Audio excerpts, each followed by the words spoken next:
Guys, welcome back to my channel. कैसे हैं आप सब लोग और कैसे चल रही है आपकी सर पढ़ाई? आई होप आप सब अच्छे होंगे और आपकी पढ़ाई भी अच्छी चल रही होगी।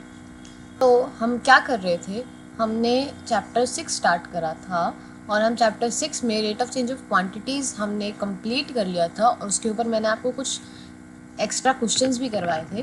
तो अगर आपने rate of change of quantities नहीं करा है या आपको वो करना है तो आप मेरे चैनल पर जाके rate of change of quantities कर सकते हैं और मैंने आपको डिस्क्रिप्शन में भी लिंक दे दूँगी। ठीक है, तो आज हम क्या करने वाले हैं? आज हम करने वाले हैं इंक्रीजिंग एंड डिक्रीजिंग फंक्शन। तो ये लेक्चर नंबर 5 है। मैंने 4 लेक्चर्स में rate of change of quantities को कंप्लीट करवा दिया था एनसीईआरटी के एग्जाम्पल्स के साथ, एनसीईआरटी एक्सरसाइज के साथ और कुछ एक्स्ट्रा क्वेश्चंस भी करवा दिए थे। ठीक है, तो आज हम इंक्रीजिंग एंड डिक्रीजिंग फंक्शन करने वाले हैं। तो सबसे पहले इंक्रीजिंग एंड डिक्रीजिंग फंक्शन में आप लोग क्या क्या सुनने वाले हो। ठीक है, मैं इसको आपकी इस टॉपिक के ऊपर आपको कुछ आउटलाइन दे देती हूँ। जैसे आप इस टॉपिक में ना आप क्या क्या वर्ड सुनने, नए वर्ड सुनोगे, है ना। तो वो नए वर्ड्स क्या होंगे? वो नए वर्ड्स हैं स्ट्रिक्टली इंक्रीजिंग। ठीक है, ये आप सुनोगे, स्ट्रिक्टली इंक्रीजिंग। ये क्या होता है मैं आपको भी थोड़ी देर में बताऊंगी, पर जो वर्ड्स आप सुनोगे उनको मैं लिखवा रही हूँ। ठीक है, क्या? Strictly increasing. नेक्स्ट वर्ड आप क्या सुनोगे? वो होगा इंक्रीजिंग। ठीक है, नेक्स्ट वर्ड क्या सुनोगे आप? नेक्स्ट वर्ड आप सुनोगे स्ट्रिक्टली डिक्रीजिंग। स्ट्रिक्टली डिक्रीजिंग क्या सुनोगे? Strictly decreasing. ठीक है, नेक्स्ट क्या सुनोगे आप? Decreasing. Strictly increasing, increasing, strictly decreasing, decreasing. और लास्ट आप क्या सुनोगे? Neither increasing, neither increasing nor decreasing. ठीक है, नीदर इंक्रीजिंग नॉर डिक्रीजिंग। ठीक है, ये आप कुछ वर्ड्स हैं जो आप इस चैप्टर में सुनने वाले हो। अब ये क्या होते हैं इनको मैं अभी बताती हूँ आपको, पर ये कुछ वर्ड्स हैं। क्या वर्ड्स हैं? Strictly increasing, increasing, decreasing, strictly decreasing, neither increasing nor decreasing. ठीक है, ये कुछ वर्ड्स हैं जो आप इस चैप्टर में सुनने वाले। अब ये क्या होते हैं ये बता। अब इस चैप्टर में ना सबसे पहले ये बताऊंगी क्या होते हैं, पहले इसके पहले देख लेते हैं कि इस चैप्टर में हम इस टॉपिक पे strictly increasing and strictly decreasing वाले में या सिर्फ इंक्रीजिंग एंड डिक्रीजिंग फंक्शन में, इसमें ना 2 तरीके के सवाल पूछे जाते हैं। कैसे तरीके के सवाल पूछे जाते हैं? एक तरीके का तो सवाल ऐसे होते हैं कि आपको ना क्वेश्चन में गिवन होता है, आपको क्वेश्चन में क्या गिवन होगा कि फंक्शन गिवन है एक आपका एफ ऑफ एक्स गिवन है। ठीक है, इंटरवल गिवन है, निकालना है क्या है आपको? आपको करना है शो करना है आपको कि फंक्शन जो है वो इंक्रीजिंग है या डिक्रीजिंग है या फिर स्ट्रिक्टली इंक्रीजिंग है या स्ट्रिक्टली डिक्रीजिंग है। आई मतलब इंक्रीजिंग, डी मतलब डिक्रीजिंग, एस आई मतलब स्ट्रिक्टली इंक्रीजिंग, एस डी मतलब स्ट्रिक्टली डिक्रीजिंग। ठीक है, आपको ये क्वेश्चन में गिवन होगा कि एफ ऑफ एक्स हमें एक फंक्शन गिवन होगा, इंटरवल गिवन होगा। ठीक है, ये गिवन होगा क्वेश्चन में और आपको ये शो करना होगा। ठीक है, अब टाइप 2 में और पता है ये किस तरीके के बनते हैं? ये बनेंगे आपके, ये क्वेश्चंस आपके बनेंगे ऐसे, या तो ये अलजेब्रिक एक्सप्रेशंस होंगे,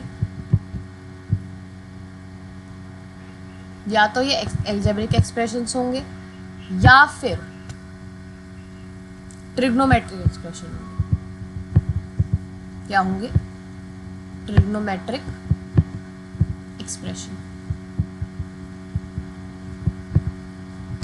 ठीक है, इस तरीके के आपके सवाल पूछे जाएंगे, या तो आपके होंगे अलजेब्रिक एक्सप्रेशंस या फिर ट्रिग्नोमेट्रिक एक्सप्रेशंस। ठीक है, तो टाइप 1 में क्या होगा कि आपको फंक्शन गिवन होगा, इंटरवल गिवन होगा, आपको शो करना होगा कि वो फंक्शन इंक्रीजिंग है, डिक्रीजिंग है या स्ट्रिक्टली इंक्रीजिंग है या स्ट्रिक्टली डिक्रीजिंग है। ठीक है, अब टाइप 2 पे आ जाते हैं। टाइप 2 के सवाल क्या होते हैं? टाइप 2 के सवाल होते हैं आपको कि आपके पास फंक्शन गिवन है ठीक है, और गिवन है कि ये स्ट्रिक्टली इंक्रीजिंग है या स्ट्रिक्टली डिक्रीजिंग है या इंक्रीजिंग है या डिक्रीजिंग है, ये आपको गिवन होगा। फिर आपको शो करना होगा, शो क्या करना होगा, शो नहीं करना होगा, आपको करना होगा फाइंड। आपको फाइंड करना होगा क्या, इंटरवल। ठीक है, आपको गिवन होगा फंक्शन और गिवन होगा आपको कि वो स्ट्रिक्टली इंक्रीजिंग है या डिक्रीजिंग है, ये आपको गिवन होगा और आपको फाइंड करना होगा इंटरवल। और ये किस तरीके के पूछे जाते हैं, ये भी अलजेब्रिक एक्सप्रेशंस या फिर ट्रिग्नोमेट्रिक एक्सप्रेशंस। ठीक है, ये मैंने आपको एक ओवरव्यू दे दिया कि इस चैप्टर, इस पर्टिकुलर टॉपिक में क्या टॉपिक है, स्ट्रिक्टली क्या टॉपिक है, इंक्रीजिंग एंड डिक्रीजिंग फंक्शन। इसमें किस तरीके के सवाल पूछे जाते हैं, कैसे पूछे जाते हैं।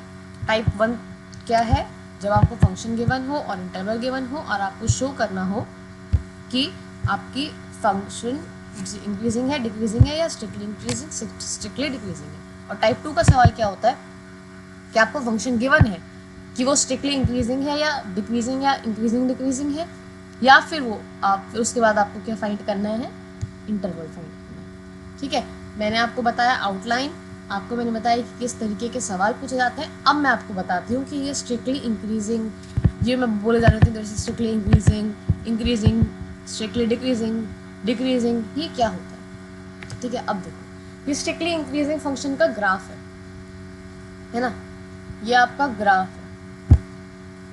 अब ये क्या ग्राफ बोल रहा है, ये ग्राफ बोल रहा है कि अ function is said to be strictly increasing on a and b if आपका x1, जो ये x1 है, ये यहाँ पे आपका x1 है ना, ये x1 है ना, ये आपका x1 है, ये x1 आपका x2 से छोटा हो। और देखो, अगर ये x1 x2 से तो छोटा ही है ना, x2 देखो यहाँ पे क्लियरली आपको दिख रहा है कि ये x2 यहाँ पर आ रहा है और x1 यहाँ पर आ रहा है, तो ऑब्वियसली ये छोटा है, राइट। तो अगर ये छोटा है तो अगर मैं x1 का फंक्शन बनाऊंगी, राइट, अगर मैं x1 का फंक्शन बनाऊंगी, देखो ये x है, ये x एक्सिस है आपकी, राइट, ये x एक्सिस है ना, ये x एक्सिस है एंड ये आपकी y एक्सिस है, राइट। अगर मैं x1 का ग्राफ, राइट, अगर मैं x1 का फंक्शन बनाऊंगी तो कैसे बनेगा, x1 का फंक्शन कुछ यहाँ आना चाहिए, है ना, x1 का फंक्शन इधर कहीं आना चाहिए, यस। और अगर मैं x2 का फंक्शन बनाऊंगी तो x2 का फंक्शन इधर आना चाहिए, राइट। तो मेरा ये f x1 है and this is f x2, है ना। तो इधर क्लियरली दिख रहा है हमें कि ये जो f1 है ये x2 से भी छोटा है ना। तो इसका मतलब क्या हुआ कि x1 अगर x2 से छोटा है और तो हमारा क्या होगा, f फंक्शन ऑफ x1 भी x2 से छोटा ही होगा अगर वो स्ट्रिक्टली इंक्रीजिंग फंक्शन है तो। ठीक है, अगर वो स्ट्रिक्टली इंक्रीजिंग फंक्शन है तो हमारा x1 अगर x2 से बड़ा है, x1 अगर हमारा x2 से छोटा है तो उसका फंक्शन भी छोटा ही रहेगा। ठीक है, ये लिखा दो, अगर x1 x2 से हमारा छोटा है तो उसका फंक्शन भी छोटा ही रहेगा for all the value of x1 that belongs to a and b। That ये बिलोंग्स का साइन था, ठीक है, sorry, that belongs to a and b। ठीक, देखो ना यहाँ पे आपको साफ दिख रहा है कि हमारा जो ग्राफ है, ये जो हमारा फंक्शन है x1 का वो x2 से छोटा है, इंक्रीज है, क्योंकि देखो ये ऊपर है और ये नीचे है, y की वैल्यू तो ऊपर बढ़ेगी ना। ठीक है, तो ये हमारा स्ट्रिक्टली इंक्रीजिंग फंक्शन कहलाया जाता है। और देखो इस पे ना मैं इसको और क्या बोलूँगी, इसको देखो, इस ग्राफ को देखो जरा थोड़ा ध्यान से, क्या हो रहा है, ये इंक्रीज ही इंक्रीज करे जा रहा है ना, ये यहाँ से ऊपर बढ़े बढ़े जा रहा है, रुक ही नहीं रहा, कहीं सांस ही नहीं ले रहा, रुक ही नहीं रहा, है ना। तो इसको क्या बोलेंगे, कदम कदम बढ़ाया जा, तो बढ़ाया जा रहा है। तो इस फंक्शन को ना मैं ऐसे ही याद रखती हूँ, कैसे याद रखती हूँ कि इसमें फंक्शन को बोल देती हूँ ये है मेरा कदम क्या मैं बोल देती हूँ इस फंक्शन को कि ये मेरा फंक्शन जो है ना, ये मेरा फंक्शन को मैं बोलूँगी कि इस फंक्शन को मैं बोलूँगी कदम कदम कदम कदम बढ़ाए जा। अगर पता है मैथ्स के टॉपिक्स को ना, अगर कॉन्सेप्ट्स को, मैथ्स के कॉन्सेप्ट्स को अगर आप ऐसे याद रखोगे तो आप कभी भूल ही नहीं पाओगे। कदम कदम बढ़ाए जा, ठीक है, मैं इसको ऐसे याद रखूँगी, मैं इसको याद ही ऐसे रखती हूँ।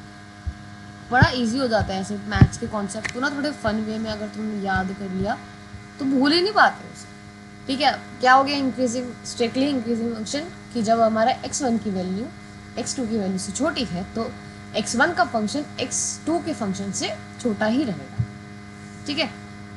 चलो अब हम आते हैं नेक्स्ट टॉपिक। नेक्स्ट क्या है, इंक्रीजिंग फंक्शन, ठीक है। अब इंक्रीजिंग फंक्शन देखो, अब क्या इंक्रीजिंग फंक्शन क्या है, देखो इधर देखो, इस ग्राफ को ध्यान से देखो, क्या है ये ग्राफ। देखो पहले अगर मैं यहाँ पे कोई x1 लूँ, है ना, ये मेरा x1 है, और मैं x2 लूँ इधर, ये मेरा x2 है, राइट, ये मेरा x2 है,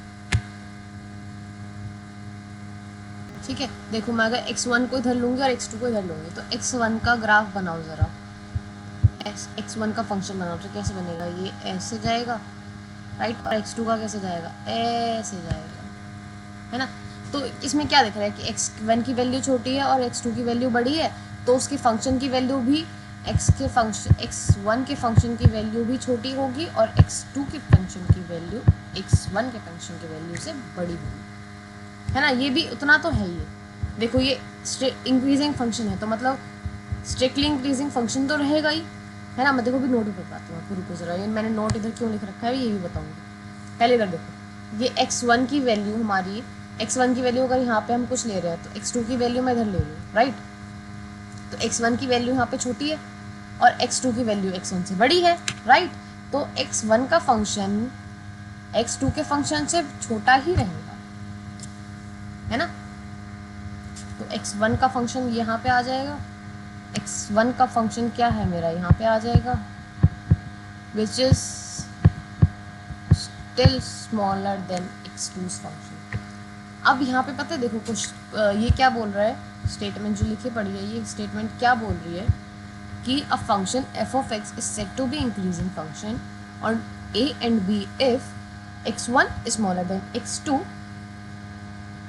तब क्या होगा उसका function, then function of x1 is smaller than और इक्वल टू x2। और इक्वल टू कब होगा, देखो इक्वल टू कब होगा, इक्वल टू फंक्शन कब होगा बताओ, इक्वल टू फंक्शन तब होगा जब हमारा x1 अगर मैं इसे ले लूँ और x2 इधर ले लूँ, है ना, तो ये इक्वल टू फंक्शन बन जाएगा। देखो अगर मैं, क्योंकि देखो ना इनमें यहाँ पे कांस्टेंट है ना, ये क्या चल रहा है, ये बढ़ा फिर रुका फिर बढ़ा, राइट, यही कर रहा है ना ये ग्राफ क्या कर रहा है, बड़ा बड़ा बड़ा बड़ा फिर रुक गया, थोड़ा देर आराम कर लिया, फिर बड़ा बड़ा बड़ा बड़ा बड़ा फिर रुक जाएगा, फिर बड़ा बड़ा बड़ा फिर रुक जाएगा, ठीक है, ये ऐसे करेगा, ठीक। तो ये कांस्टेंट कब होगा, जब x2 की वैल्यू, x1 एंड 2 की वैल्यू कांस्टेंट पे ही रहेगी, जब वो रुकेगा तब उनकी वैल्यू रहेगी जो, ठीक है।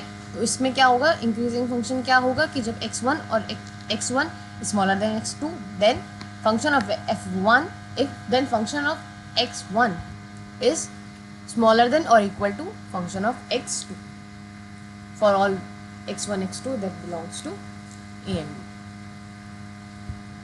ठीक है।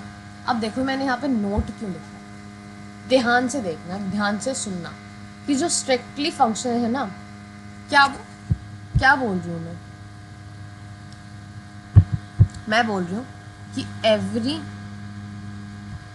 स्ट्रिक्टली इंक्रीजिंग फंक्शन, ठीक है, क्या बोल रही हूँ कि मैं एवरी स्ट्रिक्टली इंक्रीजिंग फंक्शन, ठीक है, every strictly increasing function is increasing function, ठीक है, every strictly increasing function is increasing function but not wise वर्सा,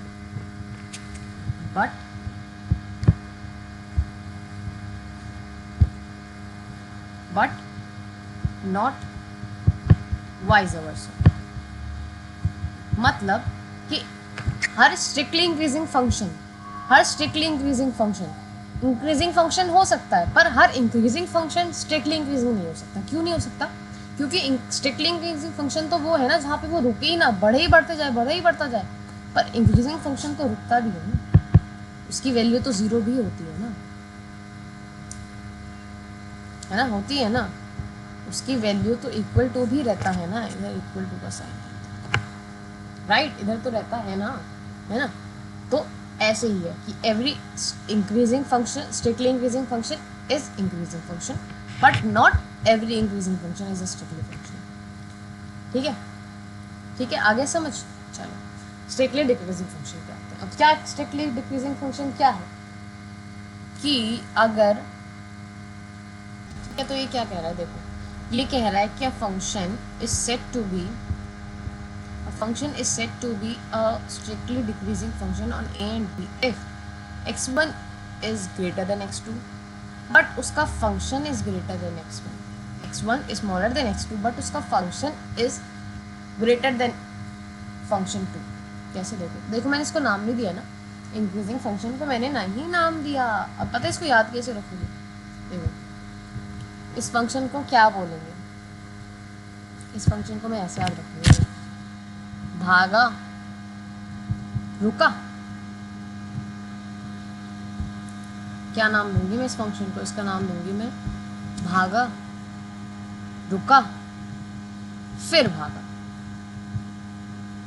ठीक है, लाइक दिस, कि पहले वो थोड़ा बहुत स्पीड से भागा, फिर उसने कहा अरे मैं थक गया, रुक जाता हूँ, फिर रुक गया, फिर भाग, कि अब मेरे को एनर्जी आ गई, मैं फिर भागूंगा। ठीक है, चलो अब ये नेक्स्ट आ गया।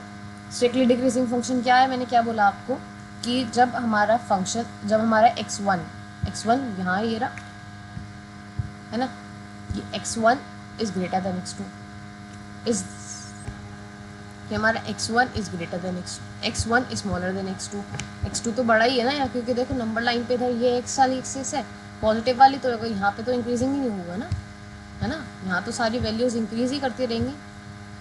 तो x1 की वैल्यू जो है वो x2 से छोटी है, बट उनका फंक्शन देखो, x1 का फंक्शन ये है, x2 का फंक्शन क्या है? x2 का फंक्शन यहाँ है ना, x1 का फंक्शन ये है, x2 का फंक्शन ये है ना। तो क्या बोल रहा है कि स्ट्रिक्टली डिक्रीजिंग फंक्शन तब बोलेंगे जब हमारा x1 तो x2 से छोटा है, बट फंक्शन x1 का x2 से बड़ा है, ऐसे बोलेंगे, ऐसे। ठीक है, अब इस फंक्शन को बताओ नाम क्या दूं? क्या बोलेंगे इस फंक्शन को? बताओ। इस फंक्शन को मैं दे रही हूँ नाम, है ना, घटा जा रहा है क्योंकि देखो ना कम होता जा रहा फंक्शन, स्ट्रिक्टली डिक्रीजिंग फंक्शन ये है। ठीक, अब हम जाएंगे डिक्रीजिंग फंक्शन पे। डिक्रीजिंग फंक्शन क्या होता है भाई? डिक्रीजिंग फंक्शन हमने इंक्रीजिंग पढ़ लिया, ठीक है, फिर उसके बाद सबसे पहले हमने स्ट्रिक्टली इंक्रीजिंग पढ़ा, फिर हमने इंक्रीजिंग पढ़ा, फिर हमने स्ट्रिक्टली डिक्रीजिंग पढ़ा, फिर हम पढ़ रहे हैं डिक्रीजिंग। तो थोड़ा तो आइडिया लग गया होगा ना कि ये डिक्रीजिंग फंक्शन क्या है। The function f of x is said to be a decreasing function on a and b if x1 is smaller than x2, but उनका फंक्शन डिक्रीज होगा या फिर इक्वल टू रहेगा। कैसे? बोलो भाई कैसे? देख, पहले वो बड़े स्पीड से कम हुआ, फिर कांस्टेंट रहा, फिर कम हो गया, ये ऐसे कह रहा है। ठीक है, अगर मैं देखूँ अगर मैं यहाँ पे x1 में यहाँ ले लूँ, राइट, x2 में इधर ले लूँ, है ना, ये मेरा x1 है और ये मेरा x2 है, तो ऑब्वियसली x1 तो x2 से छोटा ही है ना, छोटा, x1 तो x2 से छोटा ही है, बट उनका फंक्शन छोटा नहीं है। x2 का फंक्शन x1 का फंक्शन x2 से छोटा नहीं है, x1 का फंक्शन तो x2 से बड़ा ही है ना। तो इस केस में आ गया कि जब फंक्शन हमारा बड़ा होगा x1 का x2 से, और अब जब इक्वल कैसे होगा यहाँ पे, जब वो कांस्टेंट हो जाएगा। कह रहा है चिल ब्रो चिल, सो जाता है ना, क्या कह रहा है? ये कह रहा है चिल क्या कह रहा है ये फंक्शन? ये फंक्शन कह रहा है चिल ब्रो चिल, सोता जाता हूँ। क्या कह रहा है? सो जाता हूँ। चिल ब्रो चिल से कोई टेंशन ही नहीं है, मैं जैसी मर्जी चलता रहूँ यार, है ना। मैं तो अपनी मर्जी से चलूँगा, जब मन चाहेगा जब कम हो जाऊँगा, जब मन चाहेगा रुक जाऊँगा। चिल ब्रो चिल, सोता जा रहा है ना। तो ऐसे कहलाया जाएगा ये। ठीक, हमने क्या पढ़ा? हमने अभी पढ़ा हमने सबसे पहले क्या पढ़ा? हमने पढ़ा स्ट्रिक्टली इंक्रीजिंग फंक्शन, उसके बाद हमने पढ़ा उसके बाद हमने पढ़ा इंक्रीजिंग फंक्शन, देन हमने पढ़ा स्ट्रिक्टली डिक्रीजिंग, देन पढ़ा डिक्रीजिंग। अब एक लास्ट फंक्शन बचा है हमारा, नॉर इंक्रीजिंग नॉर डिक्रीजिंग। इस फंक्शन को पता है मैं क्या बोलूँगी? इस फंक्शन को मैं बोलूँगी भाई नींद आ रही है। क्या बोलूँगी? भाई नींद आ रही है। क्यों बोलूँगी भाई नींद आ रही है? कि भाई ये फंक्शन है बहुत बस नींद दिला देता है ना, नींद दिला देता है कि भाई नींद आ रही है मुझे। ठीक, कैसे नींद आ रही है, क्यों नींद आ रही है, ऐसे नहीं सोच सकते हम, है ना, ऐसे नहीं सोच सकते हम। अभी तो हमें पढ़ना है। नींद आ रही है, कैसे नींद आ रही है? देखो कैसे, क्यों है ये? क्योंकि ये फंक्शन देखो, अगर कोई आपसे पूछेगा कि मुझे बताओ कि इस ग्राफ को देख के कि 0 to टू पाई हमारा फंक्शन इंक्रीजिंग है डिक्रीजिंग है क्या है, या स्ट्रिक्टली इंक्रीजिंग है स्ट्रिक्टली डिक्रीजिंग, बताओ। यहाँ से हमें बताओ देख के कि 0 to 2 पाई का फंक्शन हमारा, अगर मैं पूछूंगी क्या है तो बताओ क्या है? स्ट्रिक्टली इंक्रीजिंग डिक्रीजिंग या स्ट्रिक्टली डिक्रीजिंग? बताओ। कैसे बताओगे? नहीं बताओगे, क्योंकि यहाँ पे देखो, यहाँ पे ये इंक्रीज भी कर रहा है, राइट, और ये डिक्रीज भी कर रहा है। क्या है भाई, तो एक जगह क्यों नहीं टिकता, है ना। जी देखो 0 to 2 पाई तक तो 0 to π/2 यहाँ तक तो देखो ये इंक्रीज है, फिर देखो यहाँ पे डिक्रीज कर रहा है ना, डिक्रीज ही करे जा रहा है, फिर यहाँ पे बढ़ रहा है, देखो इधर यहाँ फिर बढ़ रहा है, देखो, है ना। क्यों कर रहा है ये ऐसा, क्यों खेल रहा है हमारे साथ? तो इसलिए हम इसे बोल देंगे ये तो नाइदर इंक्रीजिंग है नॉट डिक्रीजिंग है। क्या बोल देंगे इसे? ये नींद है, नींद आ रही है ना। तो function which is both increasing and decreasing in the given interval is called neither increasing not decreasing. क्या कहलाया जाएगा? नींद आ रही, सो जाओ, ठीक है, ये फंक्शन है। ओके, अब जब जितना मैंने अब तक आपको बताया है, ठीक है, चलो अब ये भी देख लेते हैं। ये क्या है? अगर हमारे फंक्शन का डिफरेंशिएशन, ठीक है, ये देखो डिफरेंशिएशन का मार्क है कि हमारा फंक्शन का डिफरेंशिएशन अगर ग्रेटर देन 0 है तो वो फंक्शन क्या कहलाया जाएगा? वो हमारा फंक्शन कहलाया जाएगा स्ट्रिक्टली इंक्रीजिंग फंक्शन, ठीक है। और अगर हमारा फंक्शन का डिफरेंशिएशन ग्रेटर देन 0 या फिर इक्वल टू 0 है, ग्रेटर देन 0 इक्वल टू 0 है, ये क्या कहलाया जाएगा? तो हमारा फंक्शन अगर ग्रेटर देन 0 या इक्वल टू 0 है तो वो क्या कहलाया जाएगा? कि वो फंक्शन हमारा इंक्रीजिंग है। अब याद रखना कि हर स्ट्रिक्टली इंक्रीजिंग फंक्शन हो सकता है, ठीक है, ऐसे ही डिक्रीजिंग फंक्शन के साथ भी है, ठीक है। अब यहाँ देखो, अगर हमारा फंक्शन का डिफरेंशिएशन 0 से कम है तो वो क्या है? Strictly decreasing function. अगर हमारा फंक्शन का डिफरेंशिएशन 0 से कम है और इक्वल टू भी या फिर इक्वल टू है तो वो क्या है? Decreasing function. तो यहाँ याद रखो, स्ट्रिक्टली डिक्रीजिंग फंक्शन हमारा डिक्रीजिंग फंक्शन हो सकता है पर उल्टा नहीं हो सकता, ठीक है, इसको याद रखना। ये ना, ये इम्पॉर्टेंट है किस पर्सपेक्टिव में? ये हमारा क्वेश्चन सॉल्विंग में इम्पॉर्टेंट है। किस में इम्पॉर्टेंट है? क्वेश्चन सॉल्विंग में इम्पॉर्टेंट है,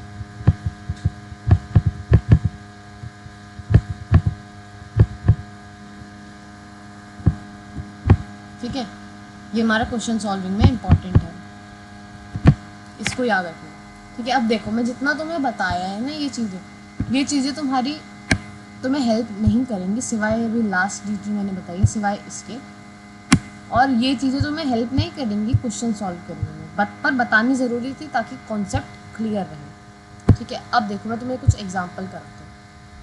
ये क्या कह रहा है, क्वेश्चन देखना पहले। Show that the function given, क्या कह रहा है, show that the given function by show that the function given by 7x minus 3 is increasing on r। क्या कैसे बताओगे, क्या बताओगे? पहले ये देखो कौन से टाइप का सवाल है ये। ठीक है, कौन से टाइप का सवाल है ये? दो टाइप बताए थे मैंने, बताओ इन दोनों में से कौन से टाइप का सवाल है ये? बताओ बताओ, पता चला कौन से टाइप का सवाल है ये? हाँ जी, ये टाइप 1 का सवाल है हमारा। कैसे 1 का सवाल है? फंक्शन गिवन है, राइट, हमें बताना है कि वो स्ट्रिक्टली इंक्रीजिंग है। अब बोलोगे इंटरवल कहाँ गिवन है? इंटरवल गिवन है ना, रियल नंबर तो गिवन है ना, गिवन है इंटरवल, तो कैसे निकालोगे बताओ? मैंने कहा इस तुम्हें, अगर तुम्हें कुछ भी नहीं आता हो ना क्वेश्चन में, इस चैप्टर में, अगर तुम्हें इस चैप्टर में इंक्रीजिंग एंड डिक्रीजिंग फंक्शन में अगर तुम्हें कुछ भी ना आता हो तो डिफरेंशिएशन तुम कर ही देना, तुम्हें नंबर मिल ही जाएंगे, कुछ ना कुछ नंबर तो मिल ही जाएंगे। अगर तुम्हें कुछ भी नहीं आता ना तो डिफरेंशिएशन तो कर ही दो, फंक्शन बिना देखे पहले डिफरेंशिएशन कर दो। तो फंक्शन क्या है हमारे पास? What is the function given over here? Function is 7x minus 3। ठीक है, डिफरेंशिएशन करो। कहा मैंने अगर कुछ नहीं आता तो पहले सबसे पहले डिफरेंशिएशन करो। तो 7x minus 3 का डिफरेंशिएशन क्या होगा? 7 होगा। तो फंक्शन की वैल्यू उधर देखो। अब तुम्हें कैसे पता चलेगा कि हमारा ये फंक्शन इंक्रीजिंग है, डिक्रीजिंग है, स्ट्रिक्टली इंक्रीजिंग है, मतलब क्या है ये फंक्शन? क्या बोला था मैंने कि अगर हमारे फंक्शन की वैल्यू 0 से बड़ी हो तो वो स्ट्रिक्टली इंक्रीजिंग फंक्शन हो सकता है, राइट। तो ये हमारे फंक्शन की वैल्यू क्या आई है डिफरेंशिएशन करने के बाद? 7 आई है। तो 7 is greater than 0, which means function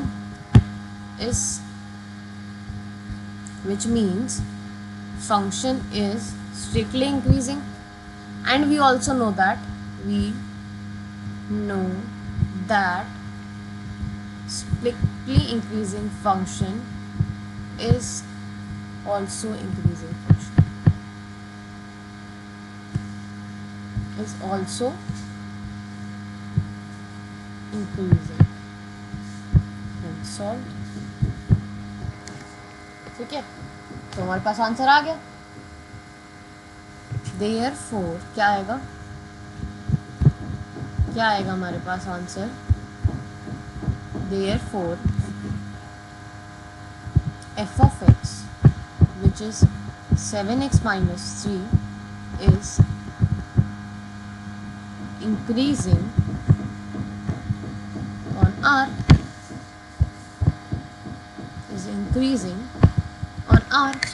simple. क्या क्वेश्चन था? क्वेश्चन था कि हमें एक फंक्शन गिवन है, उसको बताने में कि वो इंक्रीजिंग है क्या आर पे। तो फंक्शन मैंने कहा कुछ नहीं आता तो पहले डिफरेंशिएशन करो, डिफरेंशिएशन कर दिया, फंक्शन की वैल्यू हमारे पास आई, क्या आई? ग्रेटर देन 0, तो उसका मतलब स्ट्रिक्टली इंक्रीजिंग है। तो मैंने क्या बताया था कि अगर ये सारा स्ट्रिक्टली इंक्रीजिंग फंक्शन हमारी इंक्रीजिंग फंक्शन होता है। आंसर ला दिया हमने, सिंपल। नेक्स्ट क्वेश्चन, चलो एक एग्जांपल और। Show that the function f given by this is increasing on r। फिर से वही है, ठीक है, कुछ नहीं आता डिफरेंशिएशन कर दो, कुछ नहीं आता तो डिफरेंशिएशन कर दो। क्या है डिफरेंशिएशन? एक्स क्यूब का डिफरेंशिएशन क्या होगा? 3x square, yes. Minus 3x square का डिफरेंशिएशन क्या होगा? 6x प्लस 4, यही होगा डिफरेंशिएशन। हाँ, यही होगा। अब पहले, ठीक है, अब देखो क्या होगा। टाइप 1 का ही सवाल है ये, है ना। अब क्या कर सकते हो तुम बताओ? अभी तो हमारे पास फंक्शन की वैल्यू नहीं आई ना, पूरे फंक्शन की वैल्यू नहीं आई हमारे पास, नहीं आई ना, नहीं। देखो अब तुम आगे और क्या कर सकते हो इनसे? तुम देखो, अगर तुम इसका मिडिल टर्म स्प्लिट करोगे तो तुम्हारा पास कोई फ़ायदा होगा नहीं, ठीक है, तो तुम्हारे पास कोई फ़ायदा होगा नहीं। तो तुम क्या करो, इसको हम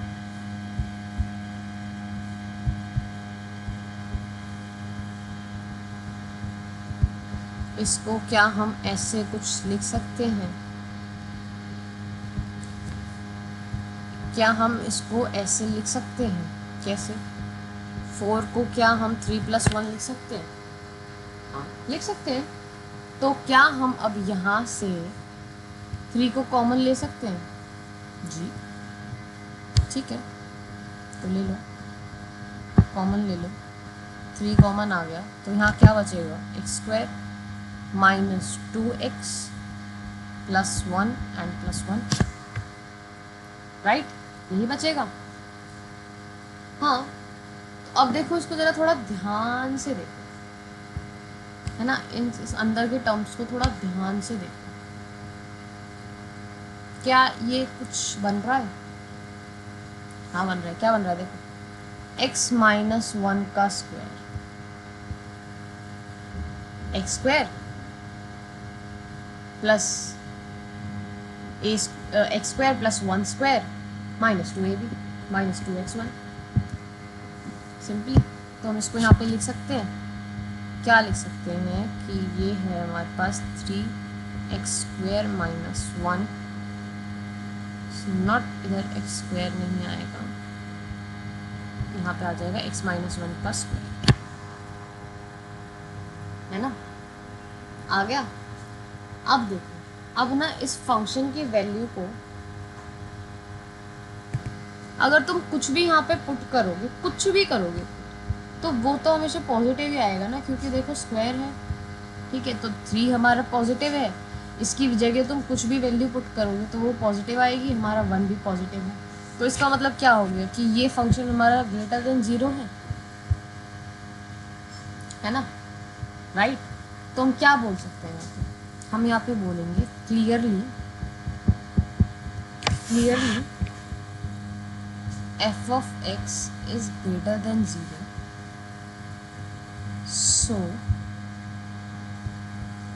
so function is strictly increasing, and we know that जो भी है, and we know that strictly increasing function, strictly increasing is increasing, therefore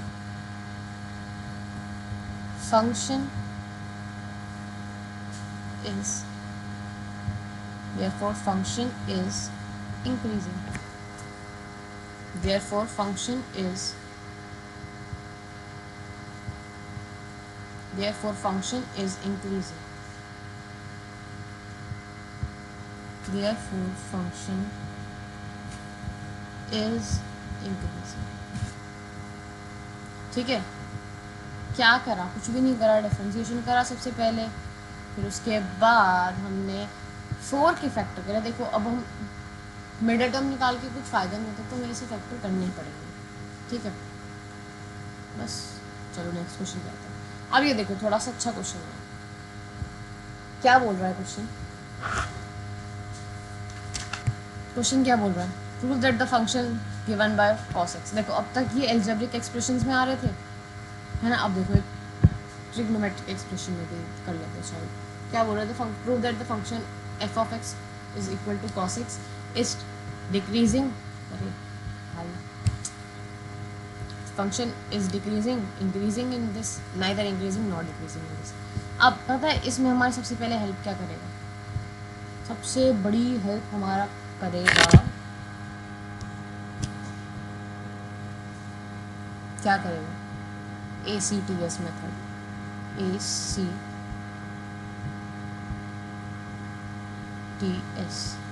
क्या बोलते हैं, ऐड शुगर टू कॉफ़ी, या फिर एक्ट्स, जिससे मैंने याद रखा है एक्ट्स, या फिर एक और शायद होता है, एक और क्या होता है, आफ्टर स्कूल टू कॉलेज, है ना, तो किसी से भी तुम इसे याद रख सकते हो, बट ये मेथड हमारा यहाँ हेल्प करेगा।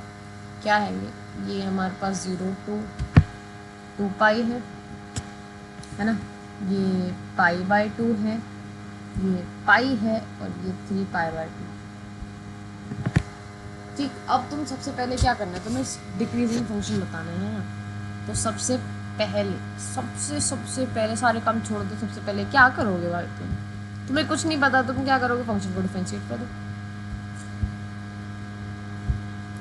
फंक्शन को डिफरेंशिएट कर दो।